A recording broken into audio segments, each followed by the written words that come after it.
Three and Hi, I'm Suzanne Miller, and tonight we're joined by Drew Harvell, a former ICB author and a current book author.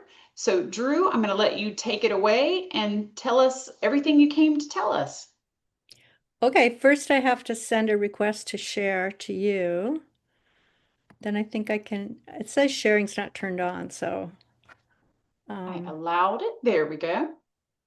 all right, let's try that. All right, off we go. Um, okay, well, so what I want to do tonight, hang on, let me just get this open. I can't do two things at once. Ah, sorry. Um, Okay, what I want to do tonight, sort of basically two things. I'm really excited I get to say a little bit about my book that was just released this spring, why I wrote it, what it's about. And then also I want to talk a little bit about a recent research discovery that our team made and sort of what that matters. And it is kind of wrapped into the book. So the book, it's called The Ocean's Menagerie, and then my short sort of cheating title for it is Superpowers of the Spineless, because what this book is about is just the amazing biology that really defies so many things in biology that we think about for certainly for terrestrial organisms. And that's what the book looks like, and you can get it anywhere that sells books. And I just picked my favorite invertebrate groups because I'm an invertebrate person, and the most spectacular things that those groups do to talk about. And I even made this crazy claim about how Earth's strangest creatures reshape the rules of life, because at least the rules of life from how we think of it, certainly on land and certainly from the perspective of a comparison with vertebrates. And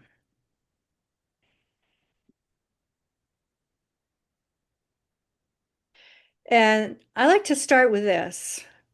And I bet you, I mean, this kind of audience, I mean, this is a question that I put out to the public, and I get all sorts of answers to it. I'm sure that every one of you, as sort of sick bee people, probably knows the answer. I don't know if anybody wants to shout out an answer or put it in the chat. Um, how old are the invertebrates? And what I'm asking about is sort of the origination times, just because this is one of the most sort of startling aspects of invertebrate biology. Um, I can't actually see the chat. Um, Someone says 600.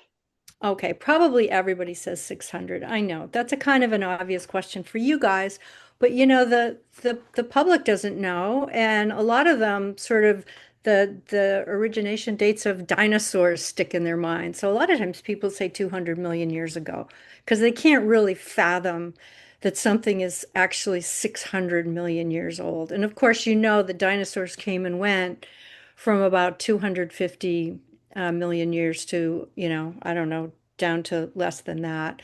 So all of these invertebrate groups are just incredibly ancient. And the amazing thing to me is that a lot of the biology that was developed 600 million years ago is still the same biology we see now.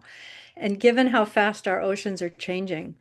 Um, so just a tiny bit about my beginnings. I was fortunate to be a graduate student working at Friday Harbor Labs actually as a dive assistant, and I got tapped to be a mission diver on this Aquarius diving habitat, which was in St. Croix. And we lived underwater for 6 days, never going to the surface. And we're able to access the very deep reefs um, in Salt River Canyon, St. Croix. And so that really sort of set my compass for my entire career. Just the wonder and the magic of living underwater for a week. And then this bottom right picture is once I became a professor at Cornell, I went back and ran two more missions. And this is me in the pink, looking different, with our research team at the time. So that's one of the things in this book I do talk about are a lot of my diving research experiences with invertebrates. The other theme that I talk about in this book is bio-inspired design from invertebrates, and it's partly because my publisher kept pushing me to say, what's in it for us? Why should people care? And I actually really enjoyed developing a lot of these themes. And so tonight I'm going to just briefly sketch a couple of these, the cancer drugs from sponges, coral castles, jelly bioluminescence, and sea stars' sticky skin. So this is probably one of the biggest, most obvious what's in it for us things from invertebrates. And back in the early days of being a professor at Cornell, I worked with a natural products chemistry group who were discovering chemicals and pharmaceuticals from sponges, which had the biggest hit rate for anti-cancer drugs of sort of anything in the ocean. Here's one example, this swinoolide, which is found in that sponge, and it's antifungal, cytotoxic, and disrupts cell divisions. So why did I pick this one to show you? Because this is not actually made by the sponge. Kind of partly the wonder here is that a lot of these compounds are made by specific bacteria that live in symbiosis with these sponges. And so the real chemists doing the work here of these, what is that, a 30, 40 carbon compound, are actually these bacteria living in the sponge. Just another other example, Helicondria panacea, that's the sponge shown here in green. That's right on our shores. I mean, common as a house mouse or robin. And one of the compounds is miomycin. And sometimes when I give my public talks, people put their hands up and they say, I'm on that drug.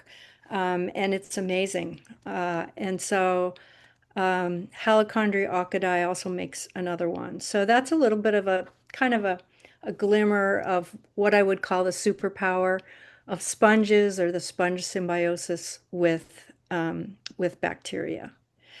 Now I want to say a little bit about another one of my favorite groups, the cnidarians, and this group is named for having stinging cells called nidi or nematocysts.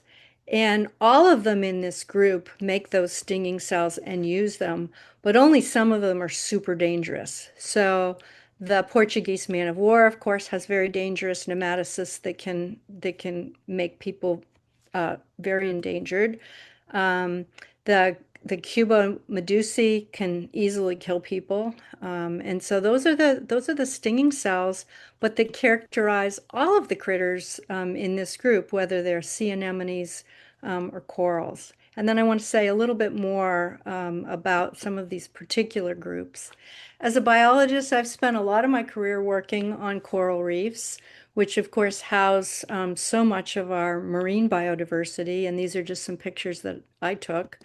And I don't know if you guys are ever sitting at your desk and you get a phone call and it turns out to be something incredibly cool that you could have never imagined. But one day I got called by the World Bank and there I was grading student papers at my desk, and they're like, "So, Dr. Harvell, we'd like you to lead a team as part of a coral reef sustainability project that's going to work worldwide in tropical oceans to develop centers of excellence. Would you be willing to lead this team?" And I'm like, "Oh my God, I don't know."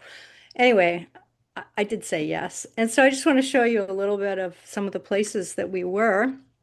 These are coral reefs of Australia, and this is actually one of our team members taking data on the health of corals. That was our particular project, was to study the health of corals and some of the diseases that they have. And so we would count every single coral in an incredibly diverse transect like this. This is East Africa, so that's kind of what those reefs look like. Again, you can see that back in the day, at least, that there was 100% coral coverage at these sites. Philippines, a little less diverse, at least at the places that we worked, but still a lot of coral cover. And then finally, Mexico, with its very identifiable sea fans that we worked on for many years. And I sort of like this picture because it shows, back around 2010 or so, that there's a lot of scleractinian corals here, as well as the gorgonian corals. And there's been big changes in those reefs. So the superpower I talk about for corals is building castles. And it's an amazing achievement because it's particularly in a low nutrient ocean. And so the trick here and the superpower is, again, a symbiosis. In this case, it's a symbiosis for microalgae called zooxanthellae. And I'm trying to show this with my pointer if you can see that, that live in the tissues. And they photosynthesize. And so, again, when we're talking about superpowers, animals do not photosynthesize, as far as I know. And yet corals do, and they do it by virtue of this symbiosis that really kind of sort of bends the rules of what we think about animals doing. And this is such an incredible and ancient power. It's driven by the symbiosis with the zooxanthellae, but there's also like multiple layers of it because that photosynthesis not only creates energy for the coral to bud, but it also changes, it increases the pH uh, in the coral, which allows it to calcify more rapidly than if the pH was more acidic. And so that's pretty cool. And then there's another level of adaptation, which is that the skeleton is like a hall of mirrors that again optimizes the photosynthesis. So again, I think it's legitimate. Okay, are you ready for another trivia question? I want to say a little bit about jelly bioluminescence, and really the only people that might know the answer to this are the divers out there, and particularly the divers that like to do night dives. And so I'm just wondering if anybody knows or wants to guess, like what percent of invertebrates do you think bioluminesce, sort of have the capability to bioluminesce? And again, I can't see the chat, but if I'll Suzanne read the wants, chat. yeah, wants So to Greg tell me. says less than 1%. Uh, nope. Hmm. Anybody else? There's a guess of 25. Nope. Anybody else? Come on, Kevin.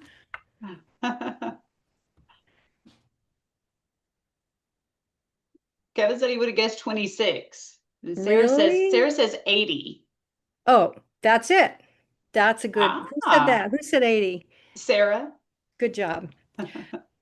So yeah, it's probably about 75%. And Kevin, I would have thought you'd know. I thought you knew everything about invertebrates, but I'm gonna remember that. Uh-oh. So so that's a lot. That's a lot. What about siphonophores? I'm going to tell you a little bit about what a siphonophore is in a second, but it's a really complicated big jellyfish.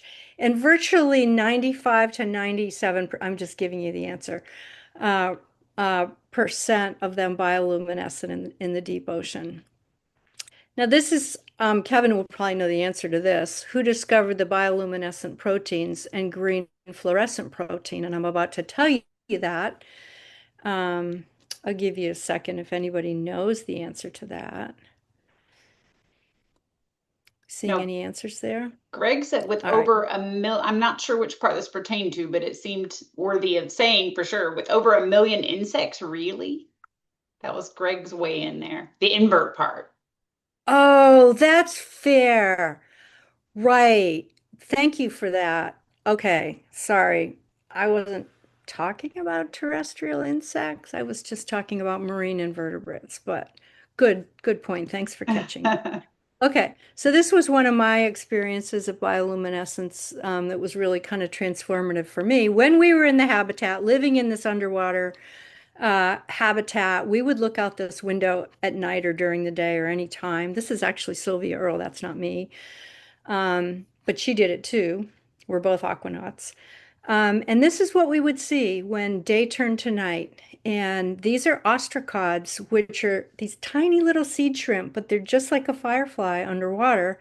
And the male swims up and it emits little blips of a bioluminescent fluid that remains as a column in the water. And then he sits the top dot there, and the female comes and finds him for mating. So, I mean, that was just magical to watch those lights come on a reef at night. And then the answer to that question, Osamu Shimomura came to Friday Harbor Labs, where I work, circa 1961, to study the bioluminescence in this species. This is the crystal jelly. And for kayakers at night who are out and bump this jelly, it flashes blue. And he was having trouble solving the problem of the structure of what the chemicals were until he threw his stuff in the sink one day because he was so frustrated. And the whole thing turned blue and flashed. And that was the moment at which he understood there had been seawater and that it was the calcium in the seawater that triggered the bioluminescent chemicals to flash. And that chemical is aquarin. And again, back in the what's in it for us realm, aquarin is an incredibly valuable biomedical tracer because the color, the bright fluorescence quantifies the degree of calcium in a cell. And that ends up being a really important thing to know for lots of biochemical processes. The cool thing, though, is this species makes two bioluminescent chemicals. It also makes green fluorescent protein. And that one won them a Nobel Prize. I think it was 2007. And the value of that one is it's an incredible fluorescent live cell reporter. I don't know if anybody in the audience actually uses green fluorescent protein. If you do, you really should tell us. Um, but what it does is it affords visual monitoring of live processes inside animals. And then this was just because I'm always talking about invertebrates. I figured there should be one vertebrate picture.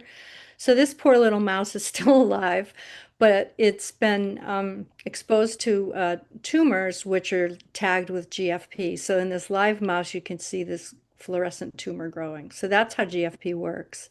I was going to And note then, really quick, Greg, who works with insects, said he does use GFP. oh, thanks. Ah, cool. Well, maybe he can tell us a little more about what he does with it. But this is somebody who had some kind of retinal surgery. They used GFP for something. I don't know what.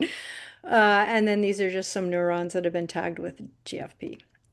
Okay, um, I've got about 6 more minutes on my timer.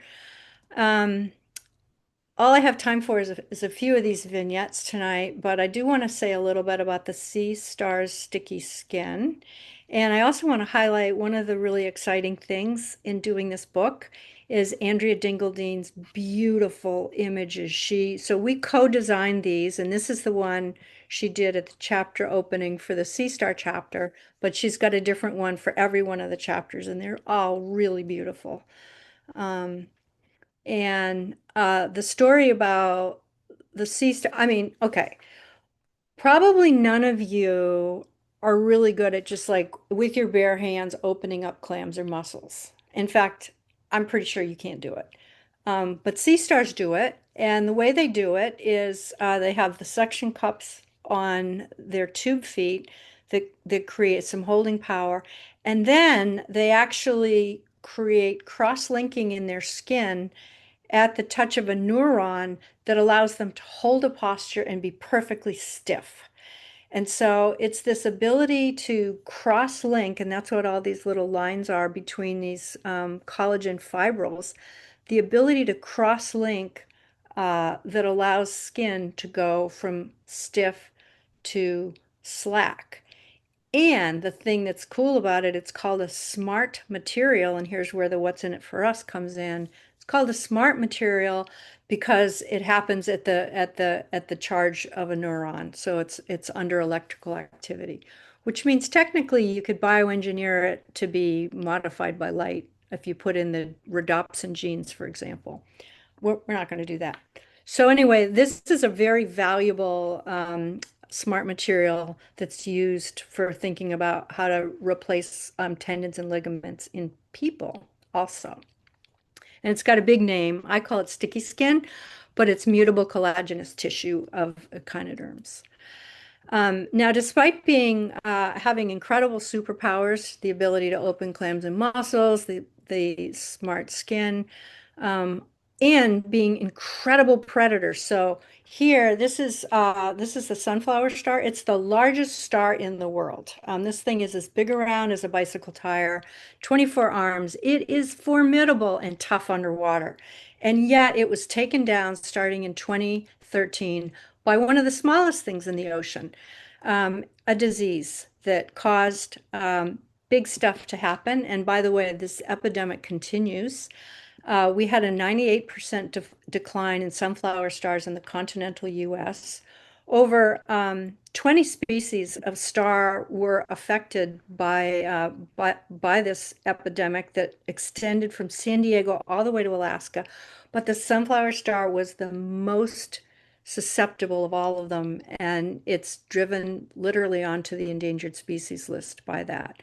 And this data just shows one of our early papers saying, uh-oh, we got a really big problem here because this species has declined drastically, and it's not coming back, it's continuing to die. It turns out that everybody cared about that because this thing is a keystone predator. It eats urchins, which then eat kelp. And so when you take away the sunflower star, the urchins take over and kill the kelp. And so in California, the kelp beds have been under amazing onslaught from these urchins and all the way up into Canada. And that's what it looks like when urchins take over and decimate a kelp meadow. So because of that, the Nature Conservancy started a sunflower star recovery plan that we've been part of. And I'm really proud of the fact that Jason Hoden at Friday Harbor Labs developed an effective captive breeding program. And then our team has been working on epidemiology of disease. And I'm really proud of this team because we actually solved the mystery of what the killer was. And the two leads on this are Alyssa Gaiman and Melanie Prentice, with Grace Crandall as a grad student studying the immunology. And here it is. 2 weeks ago, this paper came out announcing Vibrio pectinacida strain FHCF3 is a causative agent of sea star wasting disease. And this was the result of a lot of challenge experiments over 4 years, testing different fractions from 6 stars. And um, I'm so proud of this because as a disease ecologist, I probably thought about this every day for over a decade, what this could be that was actually the causative agent. And so it really lays my mind to rest that we came up with a good answer.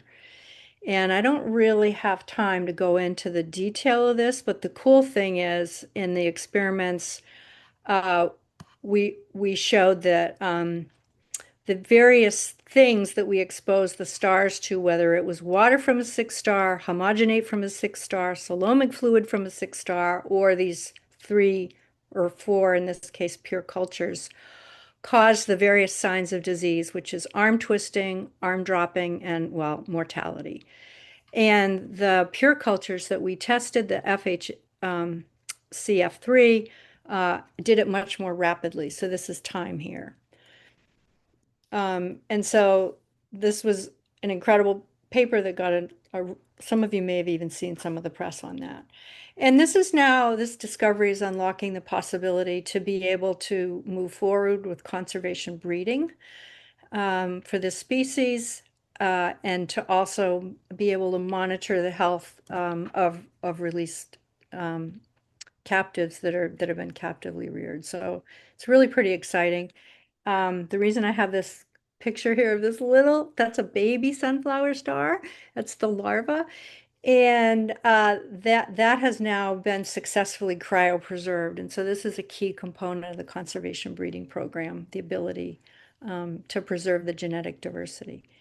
And so I was requested by Suzanne to try to wrap this up in 25 minutes, and I think I've done it.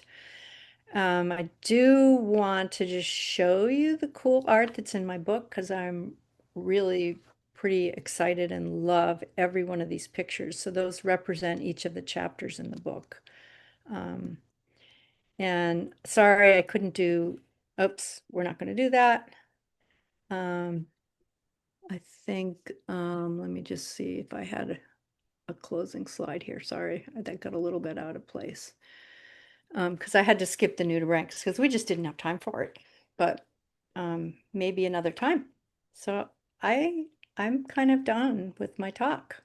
Oh, great. Well, we want to make sure we hit all the main highlights you wanted to hit. I don't want to stifle you too much, but I did want to allow some time for questions or connections that people made while you were talking. If anybody would like to ask any questions or anything like that. Yeah, it would be really fun, and I'd love to hear from, I guess it was Greg, what he uses GFP for. Oh, yeah. Greg, did you want to put it in the chat or would you like to tell us? It's up to you. And so Greg's asking, how did you get that droplet image of the sea star? Ah, I didn't do that.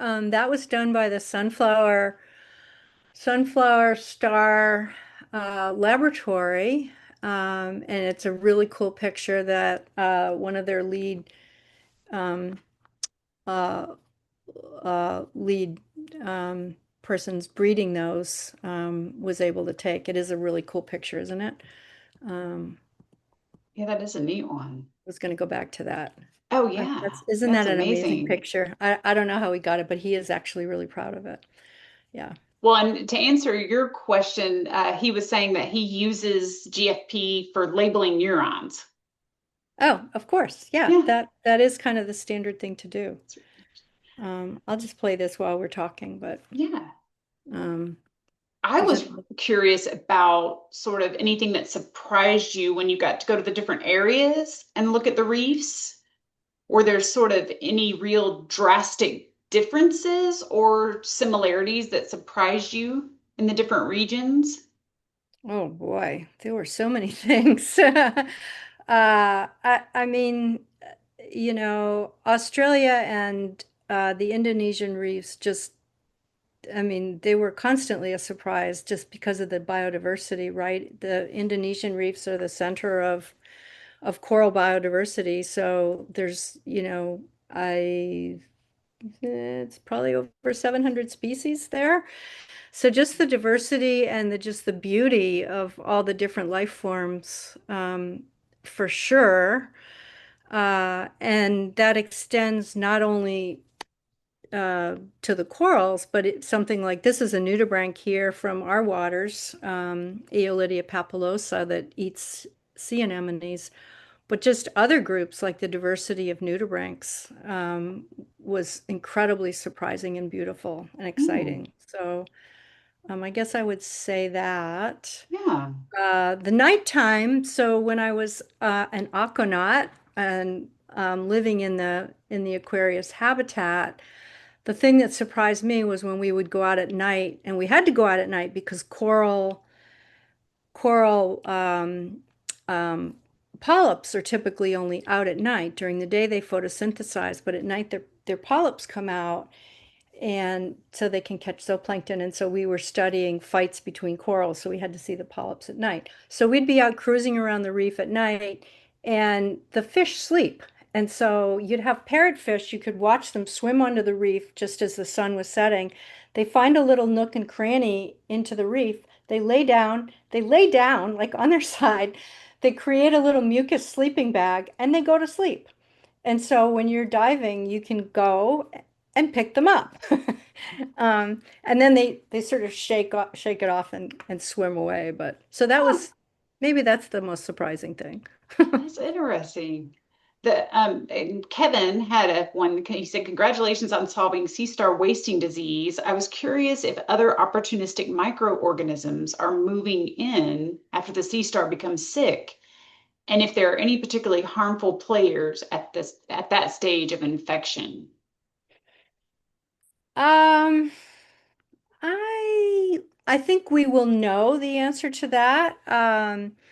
Alyssa Gaiman and Lauren Schabelhut have been doing a lot of work on the microbiome of the stars, and so that's kind of a microbiome question is, and also following. Uh, we actually do have samples where we followed the microbiome through time in the infected stars, and so that question kind of remains to be answered.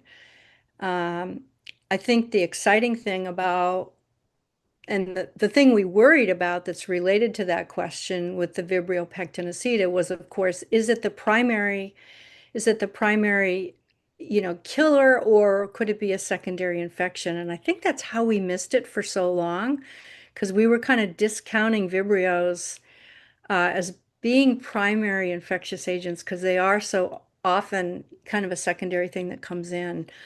Um, but the some of the early samples showed Vibrio pectinacida from even 2015 in wild stars, and that the stars during times when this is all in the paper, the stars when there's not wasting, they don't have Vibrio pectinacida, and then when the wasting starts, that species comes in.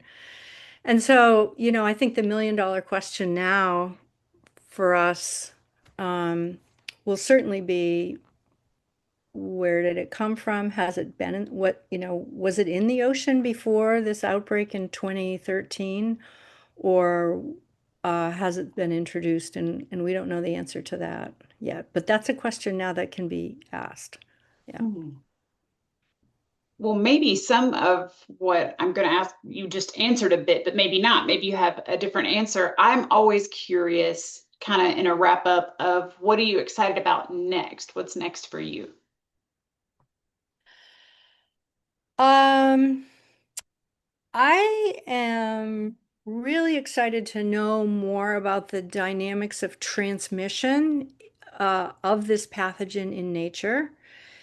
And so I also really want to know whether the food of some of these stars, the clams and mussels, whether it concentrates this particular bacterium and thus delivers a lethal dose. So that's a big question for me. It's actually something we tried to answer a lot earlier, but we didn't know what the infectious agent was, so we couldn't answer it. Hmm. But there was sort of some hints that sometimes um, food seemed like it was contaminated and made them sick. So that's a big question for me. Certainly the question about the origins of this pathogen are huge. And of course the environmental conditions that allow it to thrive. Usually we've been fine. Even now, the die-offs tend to be in the warmer periods, and there's all along been a link in this outbreak and the intensity of mortality with temperature. So a lot of questions. I'm also interested in the potential role because our other big research project is with seagrasses, the eelgrass zostra marina that lives on our west coast. I'm also interested in the potential of those meadows as refuges for the sea stars because we're finding a lot of baby sea stars in those meadows. Yeah, Hmm. Well, yeah, a lot thank of you. questions. Yeah, it's you find out one thing and there become 50 questions about that, I'm sure, no doubt. Well, I so appreciate you making time and sharing. And unless anybody else has another question, we'll let everybody return to their evening already in progress. Yeah, Everybody's saying thank you. We yeah. appreciate people coming out, especially with the semester starting and everything. Thanks so much for joining us tonight. Go get a So, book, you guys. Any bookstore. yes, and Drew has two other books, don't you? I As do. well, but that's your latest one. That's my latest one. That's the one just released. I also have Ocean Outbreak, which talked about the early stages of that sea star epidemic, which again, Hmm. it's like we solved it. And then Sea of Glass, which talks about um, art science wonders, Well, I that's guess. great. And we'll definitely make sure and link your site on all the follow-up because Drew has one of the best sites. Her site is incredible. And a lot of great photography there and some good videos too. Well, thank you so much, everybody. And we'll let you sign off. And then I have a quick question for Drew. Thanks so much. Okay, bye everybody.